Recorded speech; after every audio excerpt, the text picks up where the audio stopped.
Faisons un bond en avant de 100 ans jusqu'à l'année 2120. Tu te trouves dans les tribunes de la finale des championnats du monde de ton sport favori, l'escrime. Tes deux favoris s'affrontent. Les bruits des sabres laser sont les sons les plus intenses dans la salle. On peut presque sentir les murs vibrer. Le plasma contre le plasma. Les participants portent tous les deux un équipement de protection fabriqué à partir d'un matériau au travers duquel le plasma ne peut pas trancher. C'est le bruit qu'ils font quand ils fendent l'air. Les armes en acier appartiennent au passé. Elles ont été remplacées par les sabres laser. L'autre jour, le soir de Noël, tu as aperçu ton voisin depuis ta fenêtre. Il utilisait son propre sabre laser pour découper sa dinde. Tous ses couteaux devaient être sales. Il t'a envoyé une photo après et il s'est avéré qu'elle était un peu trop cuite à cause de la chaleur du plasma. Bon, revenons au présent. Les sabres laser n'existent pas encore. Mais qui n'aimerait pas en avoir un? Ils sont aussi futuristes et épatants que des sabres peuvent l'être. Imagine une lame faite de plasma qui sort et se rétracte quand tu veux, si bien que la seule chose que tu as à transporter est le manche. Dans Star Wars, on les appelait aussi épées laser. C'est logique. Tu te souviens de ces petits pointeurs laser avec lesquels tu jouais quand tu étais enfant? C'était amusant. Ils avaient la taille de ton doigt et pouvaient t'aider à viser n'importe quoi avec un rayon de lumière rouge qui en sortait. Les chats devenaient fous quand ils en voyaient un, et c'est encore le cas. Si tu as un laser et que tu le pointes ostensiblement sur le mur devant ton chat, il va instantanément courir vers lui. Si tu l'éteins, il sera confus et se mettra à le chercher partout. Certains chiens aussi se font avoir. Dans les films, les sabres laser sont utilisés à la fois de manière offensive et défensive. Il n'y a pas besoin de bouclier comme dans les temps anciens. Ils tranchent presque partout, sauf les autres sabres laser. Mais il y a une chose qui existe dans l'univers Star Wars, mais pas dans le nôtre. C'est le matériau dont sont faits les sabres laser, les cristaux Kyber. Ils n'existent pas vraiment. Techniquement, construire un sabre laser est possible, bien que difficile, car jusqu'à preuve du contraire, nous ne sommes pas des Jedi.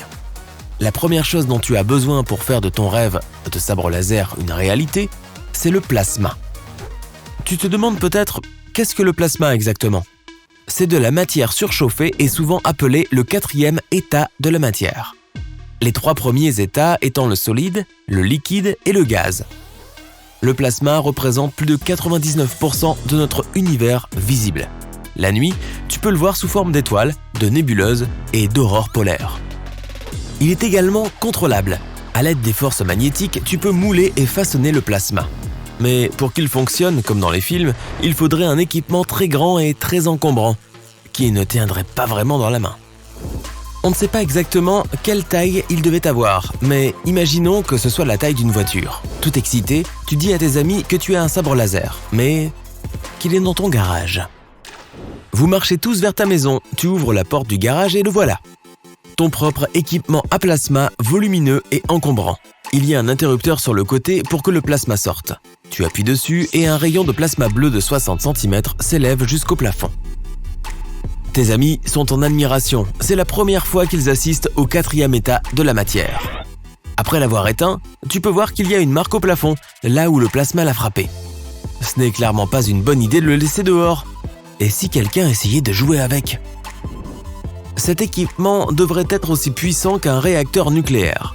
Mais laissons ça dans les centrales pour l'instant. Certaines personnes ont déjà construit un sabre laser ou du moins un prototype réaliste. Ils l'ont fait en propulsant le plasma depuis un manche en métal. Ils devaient porter un sac à dos pour alimenter le plasma, sinon ça n'aurait pas marché. L'ingrédient clé de tout cela est l'écoulement laminaire, lorsque les particules d'un fluide s'écoulent toutes en ligne parallèle. L'autre type d'écoulement est un peu plus chaotique. C'est lorsque les particules s'écoulent de façon aléatoire et dans des directions opposées. Sans le flux laminaire, le plasma du sabre laser partirait dans n'importe quelle direction. Le combustible du sabre laser est un gaz liquide qui, combiné à l'oxygène et à une étincelle, permet au plasma de s'écouler en ligne droite et d'être contrôlé. Donc, pour commencer, le gaz du sac à dos à combustible s'écoule en flux laminaire, qui est ensuite dirigé vers le manche du sabre laser. Le combustible doit être très concentré. Ensuite, il te faut une étincelle. Après cela, le plasma sera éjecté du manche, et voilà, tu as un sabre laser. Ce rayon de plasma brûlera à des températures incroyablement élevées, ce qui veut dire qu'il peut trancher beaucoup de choses, ou plus simplement les brûler. Tout cela signifie que techniquement, un vrai sabre laser est réalisable, mais il faudrait que tu trimbales un énorme sac à dos contenant du carburant et que tu le combines avec de l'oxygène pour l'enflammer, ce qui est très dangereux.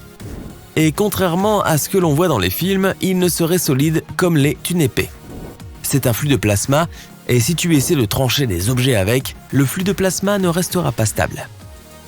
Une autre option pour un vrai sabre laser est le proto-sabre. Les proto-sabres ont besoin de carburant pour fonctionner et sont aussi très dangereux. Pour faire simple, ce sont des lames très chaudes qui brûlent si fort qu'elles auraient presque la même apparence qu'un sabre laser. Maintenant, si tu veux toujours un sabre laser mais que tu ne veux pas prendre les risques qui vont avec, il existe des sabres laser à LED.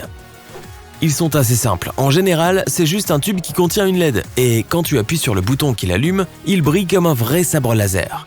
Certains d'entre eux font même aussi le fameux bruit du zoom. Ils sont 1000 fois plus sûrs et tu peux les offrir à tes neveux.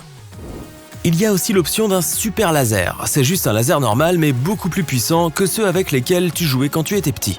Ces derniers sont accompagnés d'avertissements à cause de leur puissance. Il est même recommandé de porter des lunettes pour protéger tes yeux. Ils peuvent même être assez puissants pour couper des choses. Et si tu veux jouer avec du plasma, mais pas avec un sabre laser, tu peux toujours le faire. Il existe des globes à plasma avec lesquels tu peux jouer. Un globe à plasma est une sphère de verre qui contient beaucoup de gaz inodore, incolore et à un seul atome, qui ne risque pas d'exploser ou quoi que ce soit. Ils ont un conducteur électrique au milieu et quand tu y fais passer une certaine tension, tu obtiens du plasma à l'intérieur du globe. Comme ton corps conduit l'électricité, lorsque tu poses ta main sur un de ces globes, l'énergie y circule. C'est assez génial parce que tu peux voir le plasma en action à l'aide d'un petit récipient. Et quand les vrais sabres laser existeront, nous serons probablement à une époque où des vaisseaux spatiaux à la Star Wars existeront également. Imagine, tu te réveilles un matin en ayant envie de partir en voyage, mais pas vraiment quelque part sur Terre.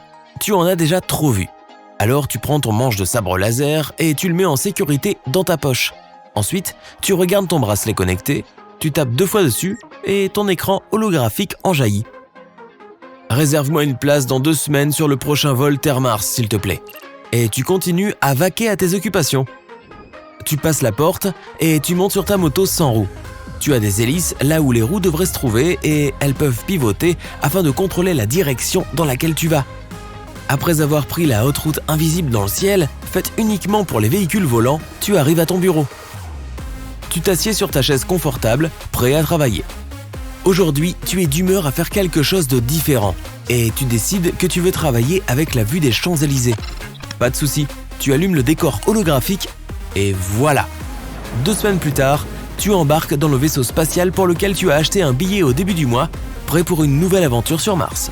Quelle vie! Ce mec ne ressemble pas un peu au Terminator ?